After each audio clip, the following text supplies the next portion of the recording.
for storage. I've recently had to move my a lot of my craft supplies downstairs because I'm switching over from my old craft room to my new crafting space. It was just too hard for me to go up to the third floor to do my crafting and get things done.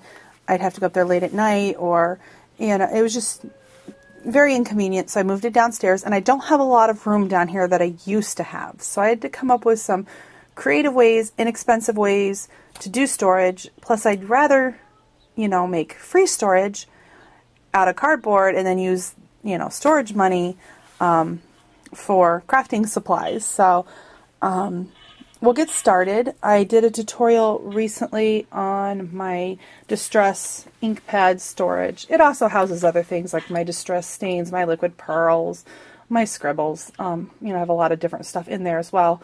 Up top, I made a box for my Stampin' Up ink pads. I don't have a lot of them. I haven't decided if I'm going to start collecting them or not. I just recently got into some of the Stampin' Up supplies. That box I do have to paint yet. As you can see, it still has, it's the original UPS box there. So, and then I just stack other things on top of it. I've got a box covered in paper back there that stores my Spellbinder dies.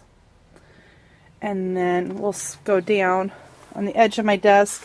I have this 3-tiered box that's just 3 boxes glued together. 2 of them I painted, 1 I have not yet, so I got to get that done. But that houses like my buttons and my sticky stuff and different things that I keep right on the edge of my desk that I grab all the time. And that box there has a lot of my dies in them. My frequently used dies and embossing folders that I use all the time. Okay, and then come over here across my desk. Down at the bottom, I have all these boxes here. So I just pull out this box, and this houses all of my stickles. I just took another piece of cardboard and just cut holes so that your stickles can be stored upside down, because it's a lot easier to use them if the glue's already at the bottom of the tip. So that's how I do my stickles. And then this box slides out, and it's got my most used twine colors right here in these jars. And this one houses my tape and my stapler, glue sticks, things like that. Some of the tiny micro beads, miscellaneous stuff, my chalks, my watercolor pencils. I try to keep all the things relatively close on my desk that I use frequently. Like this one has acrylic paints. Okay, and so when we pan up, this storage system is actually diaper boxes that I covered in black paper, and like this one has a zebra stripe duct tape on the side. And then I just put a panel in the middle to kind of give it some extra support, because I've stacked a couple on top of each other, and I may, when I get another one, an empty box, I'll make a third tier to it. But right now it's just got some stuff stacked on top. Like that box is a lid to a box, and it just houses some of my my miscellaneous really big bulk ribbons and stuff. That box there that has stamps labeled on it is a large flat rate box from the post office, and those white boxes that are slid in, that I slide into the diaper boxes, are Capri Sun boxes cut in half. More Capri Sun boxes cut in half, and they just slide right out, and then you can take it and use it and then just put it right back in. And it has glitter and different things there. Okay, 2 more diaper boxes here. The Capri Sun boxes house my different Glimmer Mists. This one is another large flat rate box that has all my stickers in it. And then I just have 2 miscellaneous boxes up there. And then over here is a shelving that I made out of cardboard. Just stacked 3 on top of each other. I adhered them to the wall with the same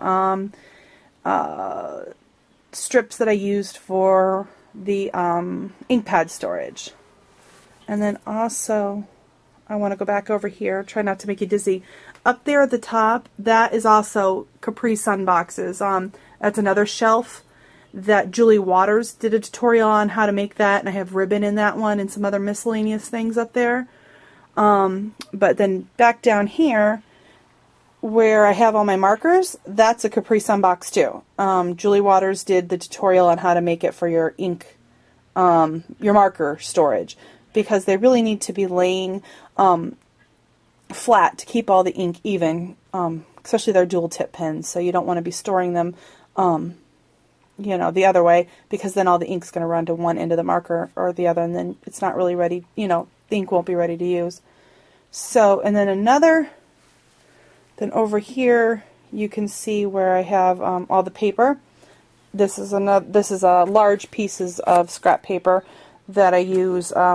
This is all mostly pattern paper. Some of it got mixed in. My kids were running around last night and spilled it all, so I have to really reorganize it. This has small scraps of pattern paper. And then down there at the bottom you can see I've got to finish labeling the bottom ones there, but they're flat rate boxes too. I have got like oranges and yellows in one, brown, black, and gray, white. Those are all my scrap paper. So I just pull that out and I've got my scrap pieces in there. Okay. Then over here is how I store all my 12 by 12 solid colored card stock. Is in these flat rate boxes. I'll pull one out. It is just, I just cut it down from the top to make a slanted. And then that's how I store. I just covered it in black paper. You can cover it in whatever you choose. Trying to do this with one hand. So that's how I store all them. My recent favorite cardstock is over here. I need to make a magazine rack for it. I love, for die cutting machines, I love my new Cutmates paper. As soon as I use up all my others, this is pretty much, I think, all I'll be buying for my die cut machines, because it cuts beautifully. So I've been kind of hoarding the 2 packs of it that I do have, because I don't want to use it up, because I know I really need to use up all my old papers first before I buy any more. But I just bought a pack of the multicolors just to see if I liked it, so which I do. I love it. So that's, oh, I think I have another box up there. That's the large flat rate box that houses all my cards in it.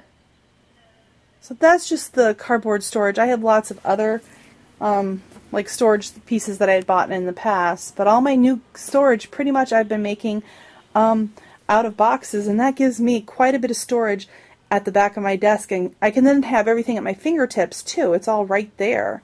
So I have tons of boxes. They're everywhere. Here's another one. Another box down there that houses all my chipboard and my grunge board.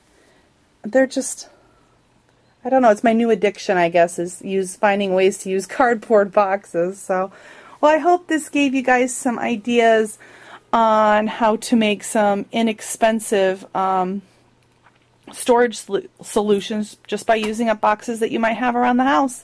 So thanks for watching, guys, and have a great day.